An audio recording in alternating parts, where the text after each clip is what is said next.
Hi, so today we're going to be talking about Microsoft and its failure within the era of the 2000s. What are the root causes for why they had like that lost decade? And they faced some challenges, and one of them that I can think about is scope.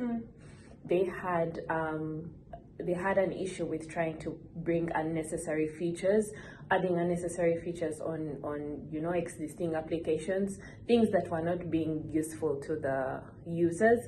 And so an example would be the Vista, Windows Vista. So they added like applications on it or features on it, and it became slow and it became frustrating for the users. And so this became a waste, because if users don't need the features that you're using, then what's the point of adding those features? So that was one of the challenges that they had. That's right. And regarding time management, lack of time management also caused the trouble. Windows Vista, it took more time to develop than expected, and the launch was postponed multiple times. And then the delay worsened the reaction from customers in the market. Even after extensive development, Microsoft had a lot of problems with feature and quality. The market reaction to the product was harsh, which resulted in benefit the competitor, Apple.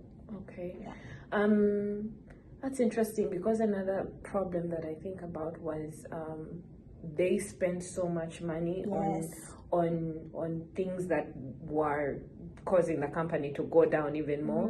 Like they spent $6 billion to acquire an advertising company, only for the advertising company to actually be declared as a huge loss. So $6 billion is a lot of money, honestly. So I think that greatly affected Microsoft.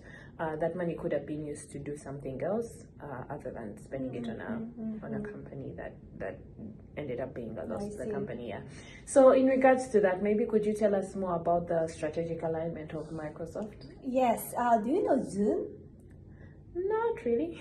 It was launched by Microsoft in 2006, and it ended in failure because it merely responded to the competitors' reactions without differentiating itself from the competitor's product, iPod. Yes. And then another example is Google Glass.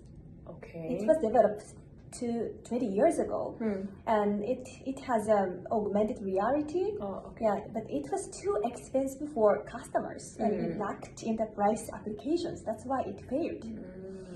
So regarding leadership style, what do you think the Microsoft former CEO Mortimer's leadership style changed? So I think while he was at Microsoft, he was more focused on trying to get things done, and there was a lot of intensity when it came to like the employees, because there was a lot of competition between the employees.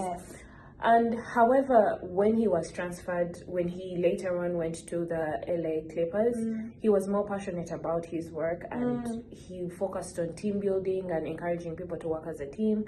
And I believe this is something that, this leadership style, if he had encouraged this in Microsoft, I think it would be better. The company would not be in losses. It would have actually thrived. So I think that would be something that would make